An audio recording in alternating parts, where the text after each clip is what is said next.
siguen con todos nosotros. Nos encanta su compañía en Real y Medio a través de Vive, el canal de Poder Popular.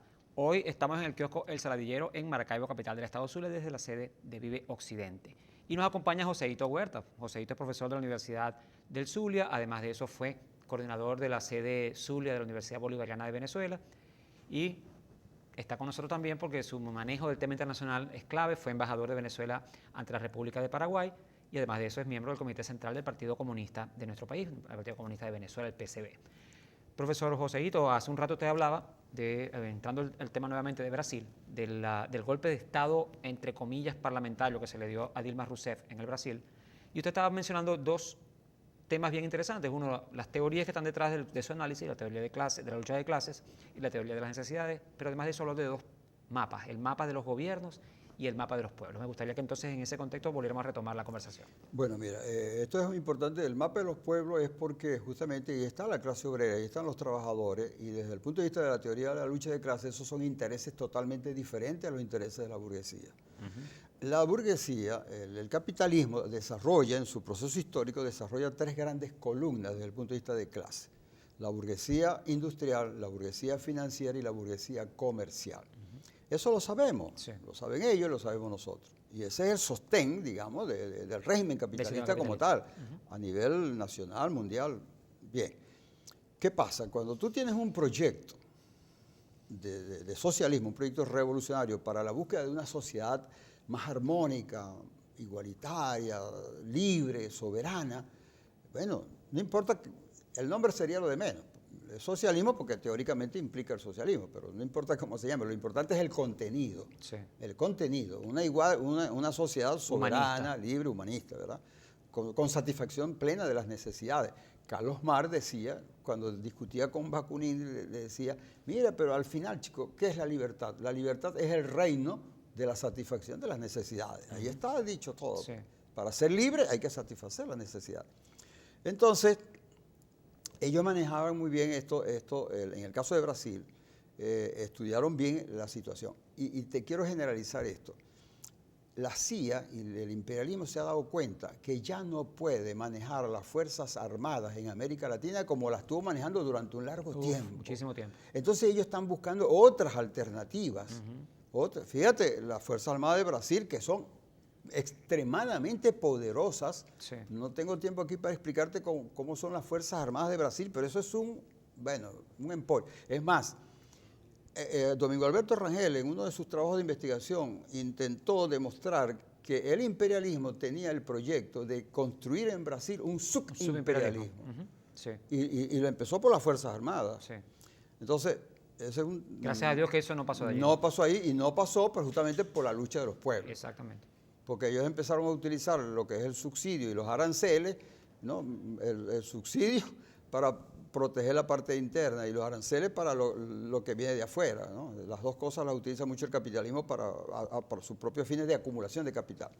Entonces, en el proyecto, tanto en el caso de Brasil como en el caso nuestro, tenemos dos proyectos liberadores, pues ¿qué tenemos que hacer? ¿Qué teníamos que hacer? En el caso nuestro, autocríticamente debemos decirlo, año 2004-2005, cuando nosotros en Venezuela, las fuerzas progresistas, revolucionarias de izquierda, teníamos todo el poder, porque el último error que cometió la oposición venezolana es negarse a ir al Parlamento. Entonces sí, teníamos todo.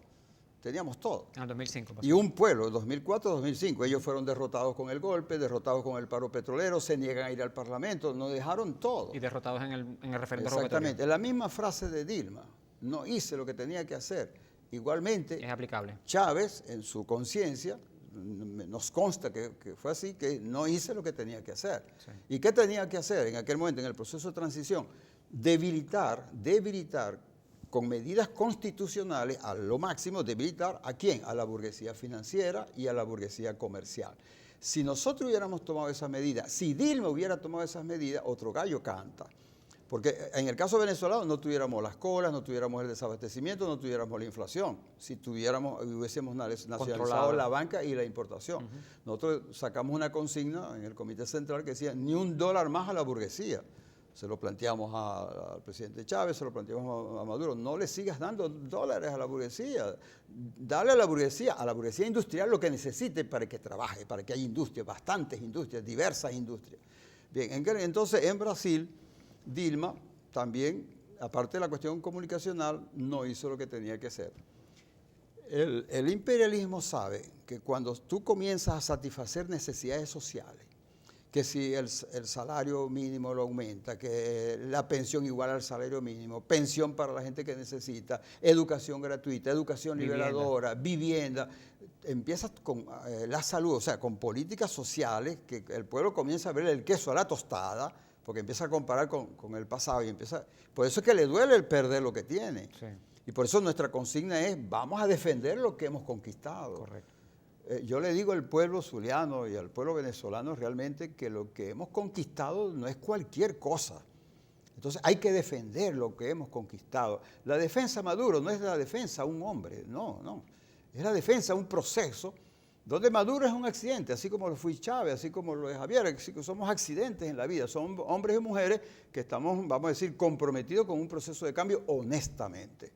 En esta lucha no es fácil. Entonces, cuando tú tienes algo logrado, cuando tienes una necesidad satisfecha y de pronto la ves que se debilita y se pierde, la necesidad tiene cara de hereje. Que es lo que está pasando también en Venezuela en este momento, con el problema de la alimentación. Exactamente. Entonces te quiero finalizar lo de Brasil. En el año 2009 hubo un hecho histórico mundial que ha pasado como desapercibido y Brasil juega un papel importantísimo en ese hecho. La creación del grupo BRICS. Putin, por Rusia, China, es decir, ellos estudiaron el mapa económico mundial y se dieron cuenta que entre la India, China, Rusia, Brasil, en América Latina y en África, Sudáfrica, nada más que representan el 46% de la población mundial. Casi nada. Casi nada, casi la mitad. Ese grupo, es cierto. Mira, y representan el 27% de la economía mundial.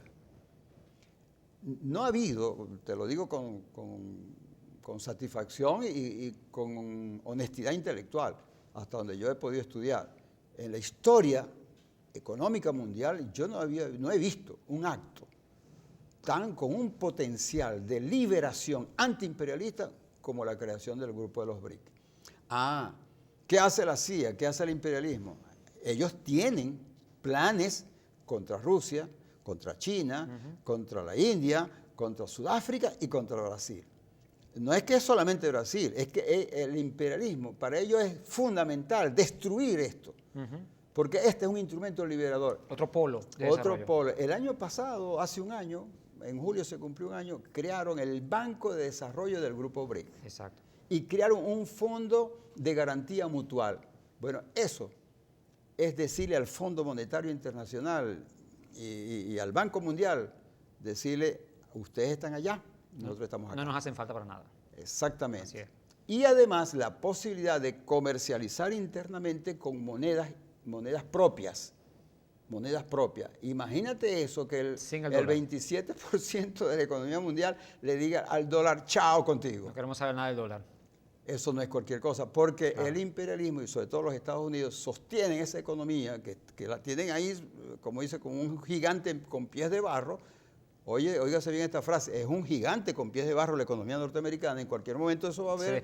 Se va a desplomar. ¿Por qué? Porque la producción de dinero inorgánico es el billete verde que llaman, que por cierto aquí circula mucho y sabemos dónde circula y sabemos gente que lo tiene, pero bastante, que viene de allá, no son dólares ganados a punta de trabajo, no, son dólares que vienen y vienen regalados además, porque se transforman en un poder económico aquí. Tenemos pruebas y pruebas y pruebas, muchachos, jovencitos muchachos en la universidad que sé que han recibido dólares o les quieren dar dólares. Para comprarle la conciencia para financiar acciones que no son precisamente chicos, cuando la Plaza Altamira, cuando la Plaza Altamira, yo estaba en Caracas, porque yo estuve en Caracas como exiliado. Tú sabes que a mí intentaron aquí mandarme para allá, para el otro lado, y me salvé, y entonces el partido del gobierno me sacaron del sur para Caracas. Yo estaba en Caracas exiliado. Y en el metro me conseguí con un guajirito que yo conozco de aquí de La Guaira. Yo sé que es de apellido Montiel, pero el nombre no me acuerdo. No se te viene a la mente. Sí, no, porque yo lo tengo, después no nos vimos más, pero él me conoce más a mí que yo a él. Pues. Cuando nos vemos en el metro, él me dice, profe, camarada, ¿y qué hacemos aquí? Yo voy a la Plaza Altamira. ¿Dónde queda la Plaza Altamira? Y justamente tomando el metro, de la Plaza Altamira, ¿y qué vas a hacer a la Plaza Altamira? Entonces me dice así, pero así como que se toma una horchata, pues. Me dice, profesor, billete verde, billete verde. ¿Qué? ¿Billete verde? Sí, profesor, billete verde. Están con dólares comprando su participación ahí en la plaza. Él iba apurado, y Dios mío, ¿esto qué es? Yo me fui para Canta Claro y le informé al buró político, mire, acabo de vivir este testimonio, pues.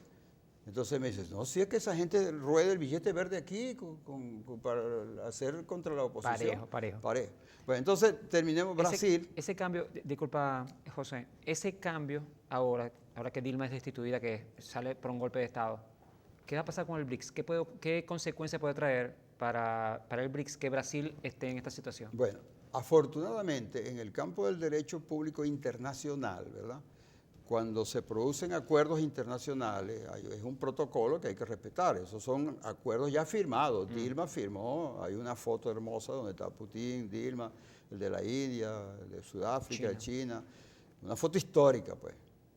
Porque además ese Banco de Desarrollo es para ponerlo al servicio de los países emergentes, de los países que necesitan, no los países que son ahogados por el Banco Mundial. Fondo Monetario Internacional. Por el Fondo Monetario Internacional, no. Entonces, esos acuerdos internacionales, y creo que vi un titular ahí de China, sí, donde dice, espero o esperamos que se mantenga la estabilidad política en se mantenga la estabilidad. Es decir, no es fácil salirse del grupo BRIC. Ellos no van a poder, ellos quisieran, pero no van a poder así tan fácilmente. Ahí hay un cierto amarre ahí.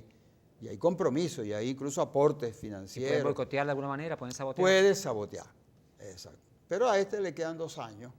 Y estos van a ser 2 años calientes. Cuando Dilma les dijo, la lucha continúa, es que el pueblo de Brasil, y tengo grandes esperanzas con ese pueblo, conozco muy bien al Movimiento Sin Tierra, porque cuando yo estaba en Paraguay, varias veces yo viajé al sur del Brasil, allá en Teresita, donde ellos tienen una finca de unas 500 hectáreas, el Movimiento Sin Tierra, tienen una escuela de cuadros allí, excelente escuela de cuadros de formación política, de formación económica, autogestionaria, porque las 500 hectáreas, todo lo que comen ahí lo producen allí, ¿verdad? Hay educación para el trabajo colectivo, una escuela de cuadros, yo quedé admirado de la escuela de cuadros del Movimiento Sin Tierra en Brasil. Qué bien. Es más, hay un proyecto con Venezuela que funciona en Barinas, y ellos se lo propusieron al presidente Chávez. Chávez entendió y dijo, aprobado, y en Barinas funciona el Instituto Agroecológico Latinoamericano.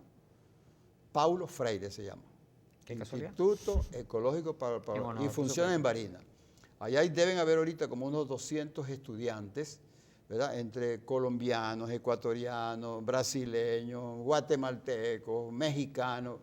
Ahí está América Latina, ahí está yo he estado varias veces allá. Entonces, eso fue producto del Movimiento Sin Tierra. Entonces, el pueblo de Brasil va a ser es un pueblo que lucha. De hecho, ya están. Desde que comenzó este proceso que llamaron el impeachment, sí, ya comenzaron las manifestaciones de calle. Lo que pasa es que los grandes medios las silencian, no las muestran, la invisibilizan. Y ojo con este dato, escuchen este dato, Brasil tiene 5.564 municipios, hay 5.564 alcaldes. Es un pueblo organizado allá en lo profundo, la mayoría lo controlan las clases populares del pueblo, está allí. Ellos trabajan mucho eso que llaman el presupuesto participativo, que me gusta más que cómo funcionan los consejos comunales aquí. Aquí los consejos comunales, el hecho de recibir, yo no estoy muy convencido de que se le dé tanta plata a los consejos comunales porque los desgasta, los desvía en cosas que otros lo pueden hacer. Para mi opinión personal es que el Consejo Comunal debe ser un instrumento más político y unitario. Óyese, unitario. Cuando yo te hablaba de la teoría de la lucha de clases, porque la teoría tiene niveles, va desde lo comunal hasta el global, hasta el planeta Tierra, ¿verdad? Ajá. Justamente en lo comunal, cuando se maneja mal la teoría de la lucha de clases, se introducen elementos divisionistas.